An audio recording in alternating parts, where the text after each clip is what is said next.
You're watching UnrealEntGaming. This is Gohan from Dragon Ball Z. You want to see me turn Super Saiyan? Or should I take it to the next level? I'm also the narrator, too. Next time on Dragon Ball Z, make sure and smash subscribe to UnrealEntGaming.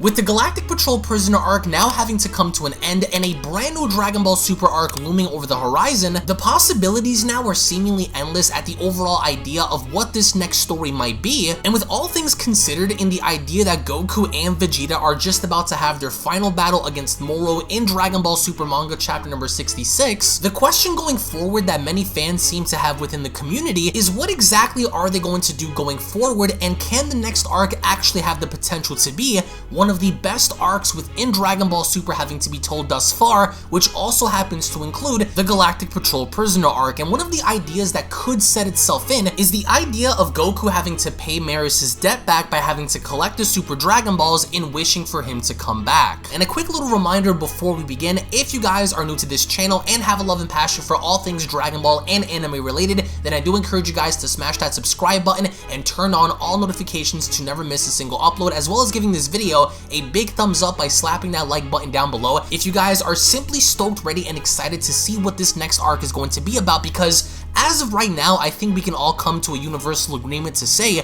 that Mastered Ultra Instinct Goku is, outside of the Angels, one of the strongest living entities within all of Dragon Ball Super, which includes Jiren, Broly, Beerus, and several other inclusions such as Moro and etc. But what if the circumstance of the next arc happens to be an arc to where Goku feels like he owes it to Merus in bringing Merus back? Now, we all understand that once an angel is erased, that's it. They're never to come back. However, we've seen also how Zeno managed to erase several different universes all at the same time during the events of Dragon Ball Super's Tournament of Power, so unless the Angels' erasure from one of their own scales much higher than Zeno's erasure, then there's really no point in having Goku go out there to gather all of the Super Dragon Balls to wish for Merus to come back, but at the same time, it'll also add the element of adventure, something that we really haven't seen be done in Dragon Ball Super in quite some time, and to have Goku go out there with perhaps maybe Whis or even Beerus himself to feel like he owes it to Merus in repairing all of the damages done. The entire arc can center itself around Goku's redemption in wanting to bring back an angel who didn't really have to be erased in the first place, but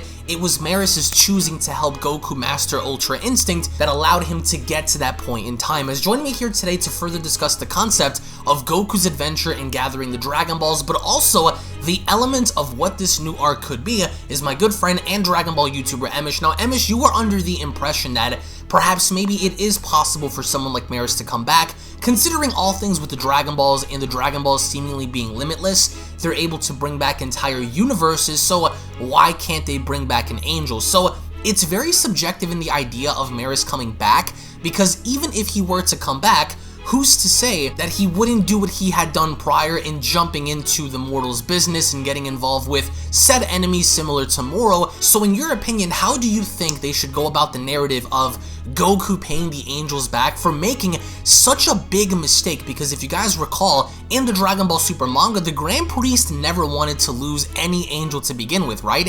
He left Whis in charge of governing over his own brother, but his own younger brother said that he wanted to help Goku master this power only because he believed that once Goku were to master Ultra Instinct, he would not fall to Moro, and he knew what was on the line. So would it make sense for Goku kind of to pay that debt back in bringing back someone who never really deserved to die to begin with, or should there be an entirely different narrative with Goku and the Super Giant Dragon Balls? Typically, when you finish an arc or a saga, right, and you killed the big bad boss, right, or he's wiped out, whatever, right, he's gotten rid of, typically Goku's first, or Goku and company, like their first action is to kind of restore things to the way they were, to fix the damage that they've caused, right?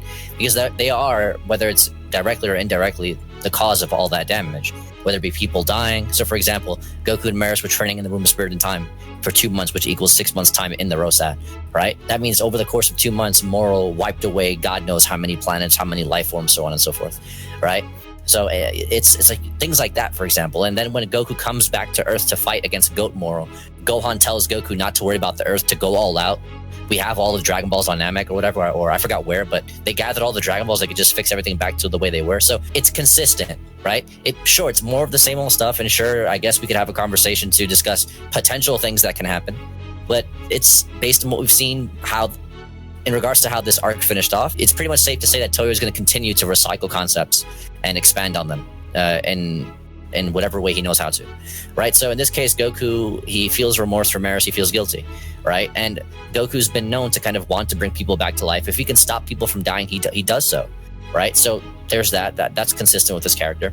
And there is no reason not to bring Merus. You go on the Tournament of Power, they resurrected all the universes that were erased by Zeno. So to kind of imply that the Super Dragon Balls are incapable of doing that is kind of interesting. Maybe Goku feels like he owes it to Merus. Merus wanted to kind of coexist with normal people, with the Galactic Patrol, to live a normal life, even though he's an angel. So he made a clear decision, right? The Grand Priest never really intended to lose an angel. He didn't want to lose an angel, right? You can probably put that blame on Whis or whatever. Like, I mean, granted, Whis did technically save him the first time he tried to fight Goku at full power, but it is what it is, right? There's no use in like going back and forth as far as like whether or not it's Whis' fault. So it segues into Goku going to Universe 6, because we know that the Super Dragon Balls are divided between Universe 6 and 7, typically. So that's usually like a quality of life arc, essentially, right? And it's how you kind of expand on Goku's, on the idea that this is Goku's character. He's gotten to the peak of his strength. Potentially, obviously, we know he's going to seek to become stronger. But he's gotten to the peak as far as like the highest tier of power, right? State of being, as Ultra Instinct. So what do you do now? Well, you expand on whatever it is Goku does. And he's soft. He has remorse for people, whether they're good or bad or whatever, this and that. And it creates this motive for Goku to want to go to Universe 6 to bring to look for the Super Dragon Balls to help bring Merus back to life, right? To wish him back. So he feels like he owes him that, right? I'd imagine that Goku still feels like he owes that much to Merus. Now, as far as how do you introduce a threat, you don't have to, right? Like the next arc could be quality of life because we just got one major big bad foe already. But maybe in the midst of him going to Universe 6, whether he asks Beerus for it, whether he asks Whis for help or whatever, it doesn't matter. The point is that essentially you can create some level of trauma there, or drama, right? Or tension, something's going on, you know, with the Sadala police force, or there's a war or something, I don't know, right? And it's like, do you have to introduce a threat that gives Goku like a fight? Well, no. Again, it's just a way to expand on character. It's like the baseball episode, right, in the anime, or it's like the Universe 6 arc in the anime and the manga. Like there wasn't, outside of Hit, like in the manga, Hit was weaker than Goku, right? But Goku just completely overpowers him with Blue. He's just much stronger. But Hit has kind of techniques that allow him to give him an edge, right? So it doesn't mean that you have to introduce someone every single time to match Goku. When Moro first came to Earth, or to Namek, or the first time they fought him, he was significantly weaker than both Goku and Vegeta, right? And Vegeta could have killed Moro when they first encountered him, but Vegeta was, at that time, he was focused on extracting information. So again, it just showcases that every time there is an opposition, they don't have to be a threat. Like I suppose they are a threat if left unchecked, but once Goku kind of assesses that, okay, this is a situation that I can control, then, or have some level of control, then it's not really that big of a deal. So I'm not sure how I feel about talking about what kind of threat would you have to introduce. Well, they'd have to be Angel Tier, because Goku's Angel Tier, right? So we know that Moro and 7-3 basically copies their opponent, but he copies their full strength as well. So it's a common misconception that Moro only copies that Moro only copies them as they are, right? And that's not true. They actually copy their full power. And because Goku is clearly shown to still be significantly above Moro's 7-3 with Merus copied, he's well above Merus. So it's like, okay, there's that. So it's like, what do you do? How do you introduce somebody? I don't know. They have to be Angel Tier. They have to be maybe a potential angel. You know, maybe Goku wants to go off to see the Grand Priest. Maybe to ask to see if they can like bring Merus back. Maybe Goku goes to Zuno, right? Like these are all things that could happen. So it's not like they can't expand on that. But I'd imagine that the way Goku has portrayed himself to be lately, especially when he's obtained this power, I don't think he feels like there's anybody out there that can face him at this point, right? And maybe he wants to look for something greater than that, but the only thing he can focus on right now is, okay, I beat Moro, or we beat Moro, we need to fix everything. And if there's anything I need to fix, it's I need to bring Merus back, just because I feel like I owe him that much. As cool as that may sound, I think that there are two problems with that overall approach. Number one, I think that there are going to be consequences, just like the thumbnail implies, from the Grand Priest, from the Angels, because Goku's naivety is really getting a lot of people in trouble, and it's really beginning to put everything in jeopardy in a sense to where Goku is acting very selfishly in his approach, and I think that this naivety is not going to go without consequence. So I think that before Goku can go about by bringing an angel back, especially for a mortal to want to go out of his way to do this, I definitely think there should be a test. I mean, hands down, there should be some opposition, but then it kind of makes you question as to what kind of opposition could there be, only because Goku is so strong now, Goku is so powerful that who in the world could you possibly put against Goku now outside of an angel tier enemy to even compete with Mastered Ultra Instinct? So I'm not against the idea of Goku going out to gather the Dragon Balls, I'm not against the idea of Goku not wanting to bring back Merus, but I think that the gods and the angels, maybe even the Grand Priest, should put in some kind of a test to see if Goku can endure and survive this obstacle to get to the Super Giant Dragon Balls and obtaining them to bring Merus back. So in the overall approach of how Goku can go about this, should there actually be somewhat of an opposition to stand in his way of gaining the Dragon Balls, or is it even possible for that to even happen now, considering how strong Goku is?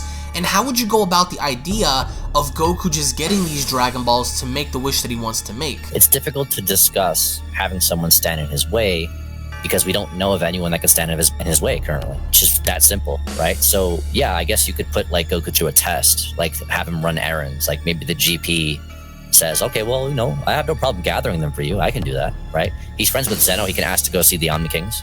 Hey, listen, I need the Dragon Balls. Why? I want to bring back this angel guy. And then, you know, the Grand Priest can just jump in and not overwrite what Zeno thinks or is saying, but he can talk to him specifically, right? I'd imagine, I feel like we should get some interaction between the two now.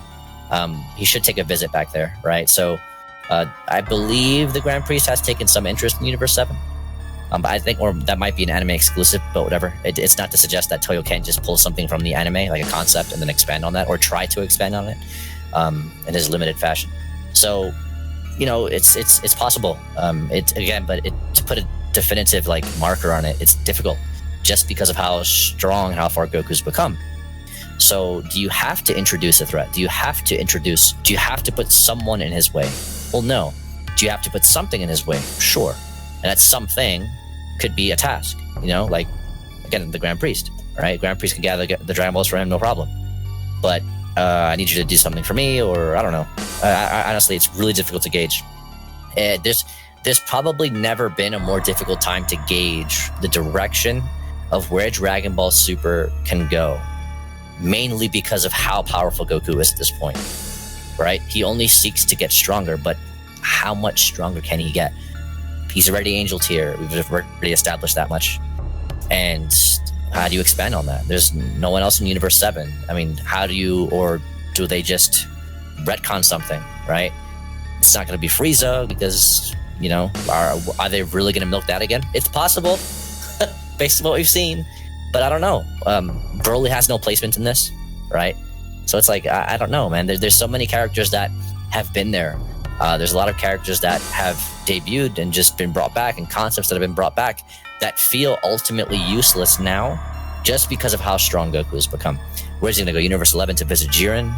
Right? Like, I don't know what's going to happen. Like, did Belmont finally retire? Is Toppo now the fulfilling position of God Destruction for Universe 11? These are things that they could expand on. These are things that people may want to know. Have Caulifla and Kale been training? Right? Can they tap into God powers now? I imagine they've been bothering Vados and Champa about that. Right? In exchange, Champa is likely, you know, would have them do favors for him or something like that. I don't know. There's a lot of things like they can expand on. Is Frost still up to no good? Right? Where's Frieza in all of this? Will Frieza end up following Goku or something like that? Or, like, you know, to go to Universe 6 to kind of take over there because Universe 7 is so limited in regards to his army? There's a lot of things they can do, but all of which don't affect Goku's quest for power or quest to become the strongest, or not even to become the strongest, that's Vegeta, but his quest to become stronger and to seek out stronger opponents. So none of that impacts Goku directly, but it's all stuff that they can expand on. Just the issue is that it doesn't impact Goku at all as far as development is concerned. And if they want to focus on Goku, how do you do that without introducing something that can push him, right? Other than character development or expanding on the character that we all know currently, right? Or that we've all disagreed on as far as, you know, especially as of lately. So there's just obviously the possibilities are endless, but it just comes down to what Toyotaro's vision is, right? They've pulled the trigger on UI Goku. So where do you go from here? Vegeta is just Vegeta. I don't remember a time where Vegeta's been so behind, right? I don't remember a time where Vegeta has been this far behind. So what do you do with him? Is he going to continue to train with Whis? Is he going to like giving up on UI? Because in the Tournament of Power, he gave up on that. Is he going to seek to get that? Right? And it's like Goku's already mastered it. Like, look how far behind Vegeta is. They've pretty much established that there's no way. They've established this much, right? But there's no way Vegeta could obtain or rival Goku the way he thinks he can do it. Absolutely no way. Unless they give him a specific concept that's unique to him. I don't know. So possibilities are endless. I think I kind of disagree and agree with your premise on Vegeta, only because I think that, yeah, sure, he's far behind, but I don't think that Vegeta is unable to reach Goku's level. Not unless, of course, I think if he somehow achieves Ultra Instinct, because Ultra Instinct now is just too much. I think for Goku, he could destroy anybody, and I think that going forward, they're going to have to establish a different narrative. And even though they don't have to really introduce a villain that is similar to Moro in being the big baddie, they could at least present another opposition or another challenge before Goku can gather all the Dragon Balls, because I can't see the idea of Goku gathering them without there being a challenge actually coming into fruition. I think that in order for Goku to get all the Dragon Balls, there needs to be some sort of an obstacle, but even then, one has to ask, well, who in their right mind can even match Ultra Instinct now to begin with, right? So I love this sense of adventure. I love the idea of there being consequence, and I think that Goku should have consequences placed on him for his actions of nearly getting the entire multiverse destroyed from the Tournament of Power, nearly having Moro consume angel-like power and use that to his advantage to destroy all life within Universe 7, to have Goku's actions lead to Merus' erasure actually have consequence to them. So I definitely think that the Grand Priest should step in and kind of tell Goku, listen, you might be pure of heart, you might be someone that is a little bit naive, but your naivety is getting a lot of people in trouble, and I, for one, did not expect to have an angel be erased, but it's because of your consequences and your actions of being unable to defeat this person is what led to Merus' erasure. So I think that Goku should go about it to where he wants to bring Merus back, but I don't think it should be as easy as many people would think it would be. So in the comment section below, guys, we want to get your thoughts and opinions on the overall direction of what this would be like for Goku to gather the Dragon Balls to wish Merus back. Do you guys think that Merus should come back, or should they just completely forget about him and just continue to move on forward? So again, thank you all so much for watching. Thank you all so much for your time. If, of course, you guys are new to the channel, then I do encourage you guys to smash that subscribe button and turn on all notifications to never miss a single video on this channel. Give this video a big thumbs up if you guys enjoyed. Check out and follow Emosh's channel. I will leave a link to his channel down below. Follow me on Instagram, Twitter, all that stuff will also be located down below as well. And we'll be seeing you all down in the comment section below. Have a great day, everybody, and take care.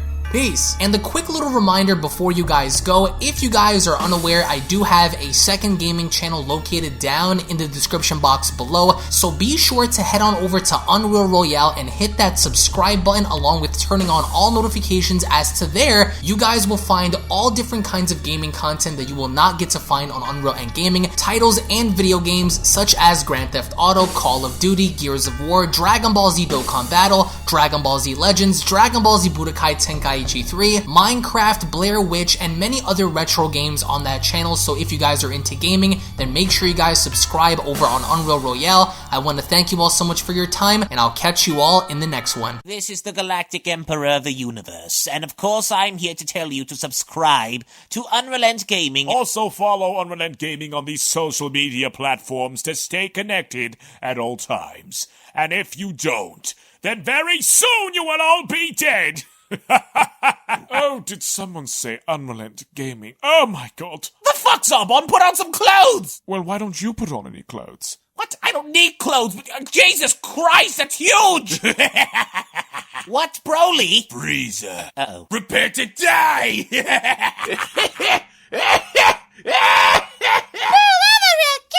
but once you get video, all lots of likes, or Bill will turn you into chocolate! Vados, get over here!